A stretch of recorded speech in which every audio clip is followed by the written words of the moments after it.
Hello, my name's Jason Davidge. I'm 53 and I've been climbing at Mile End since the mid-90s and still here now.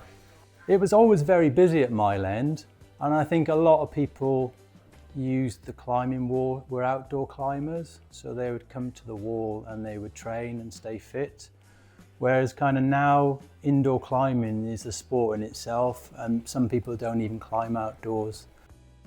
And another thing at Mile End was that, the matting as well was rather unique. You had to drag the mats around with you for your landings. It's kind of evolved now, indoor climbing. It's like a sport in its own right. The advancement in route setting as well is it's an Olympic sport, and it's good.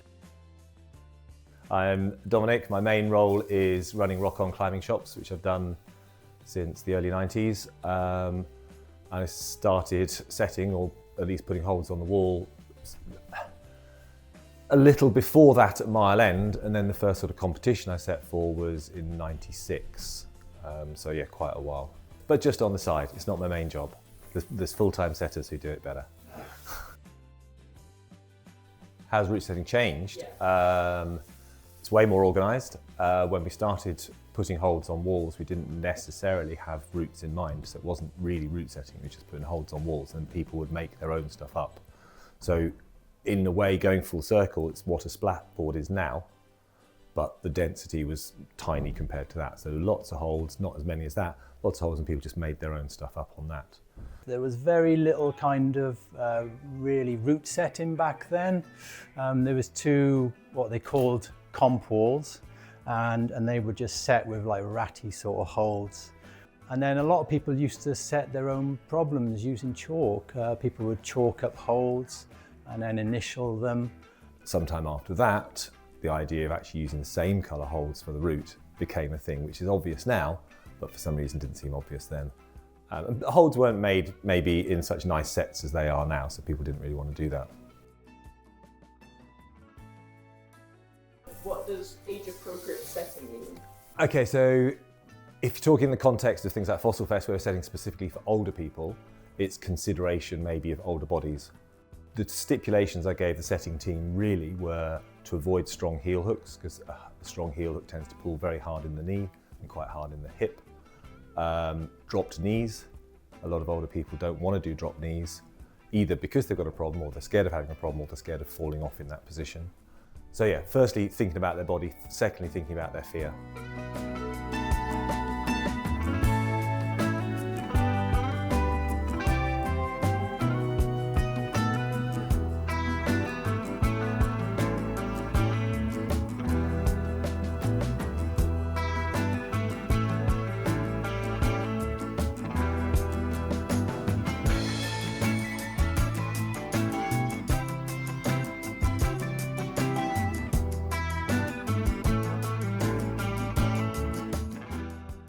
Hey, my name's Johan.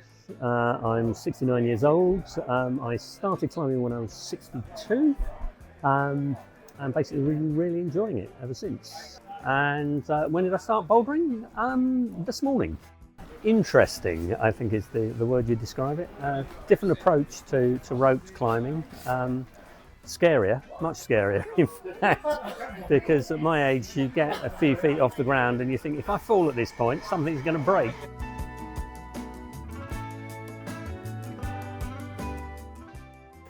I've always thought I'd kind of like that. So I booked in for a session and got home absolutely broken because everyone else on the introductory session was about 17, and then there was me.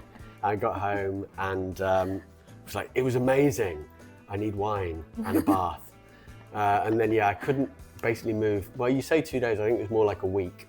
And then as soon as I could move, I came back. I was like, no, I really like it, definitely like it. And then I think within 4 climbs, I decided to become a member and bought shoes about 6, 7 climbs in. And then I was going 3 times a week.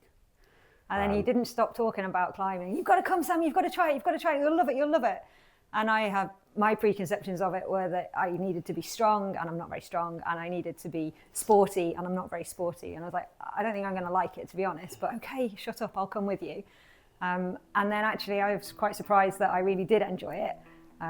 But what I like about it is the puzzle, like I'm still not very strong or sporty or necessarily very good at, and I'm not very brave either, but I do enjoy... You've got the whole thing ticked for climbing, haven't you? Yeah, I do enjoy the figuring it out. I quite like the sort of the mental aspect of it, I guess, as well. Yeah.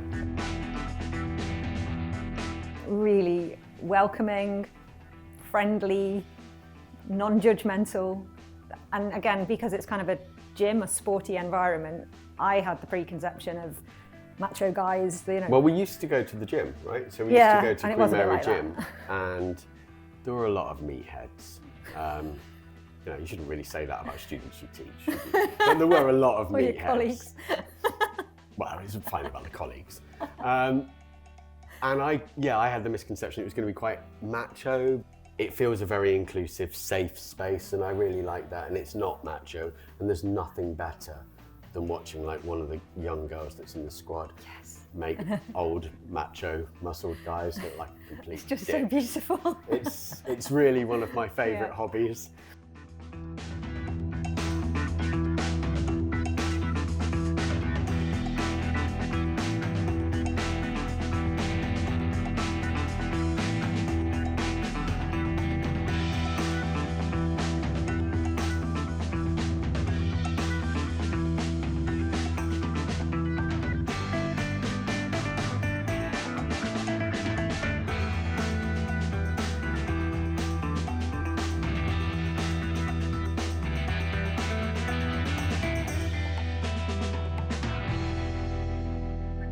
So my name's Milla, and a long time ago, when I was about 22, I started climbing here. I came to do a course, top roping course, with my friend Holly, and she realised pretty quickly that she was actually scared of heights.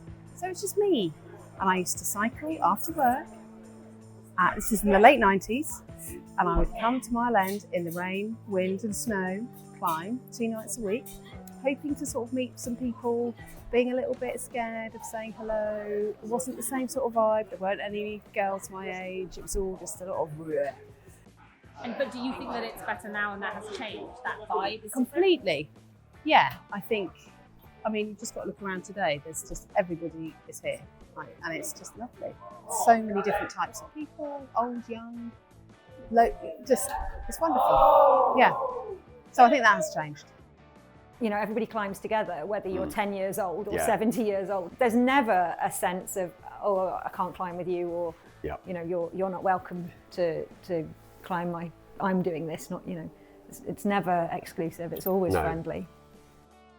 I generally climb with people my own age, but you know, there's plenty of young ones here to show you how to do things, or the other way around sometimes. I primarily climb with a bunch of guys, well, and girls that I've met through when I started. I have a friend who I climb with. He's climbed all his life, and basically he got me into this. He suggested at one point, I'd always had an interest. I'd sort of dabbled in climbing a little bit whenever I could, but never sort of taken it up properly.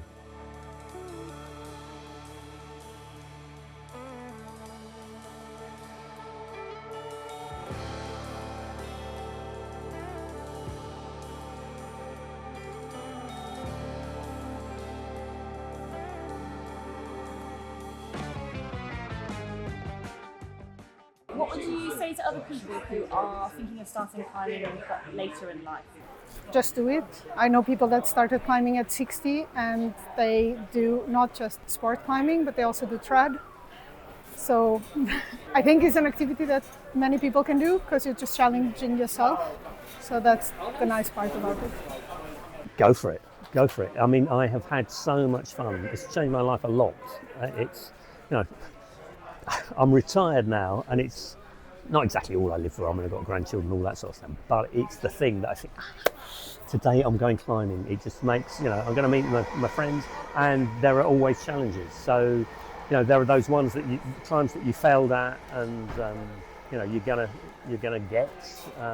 There are ones where you think, And this is the worst thing, is, oh, I did that one last week, oh, another go. And the trouble is you then don't approach it with the fear and respect it deserves, and you mess it up completely. But then you think, right, no, next time I'll behave and we do it properly. So it's always a challenge, always interesting. And great people, you know, who take part and organise it. I mean, the people that actually run the climbing walls and the setters, I mean, brilliant people. So, yeah, and a wonderful opportunity.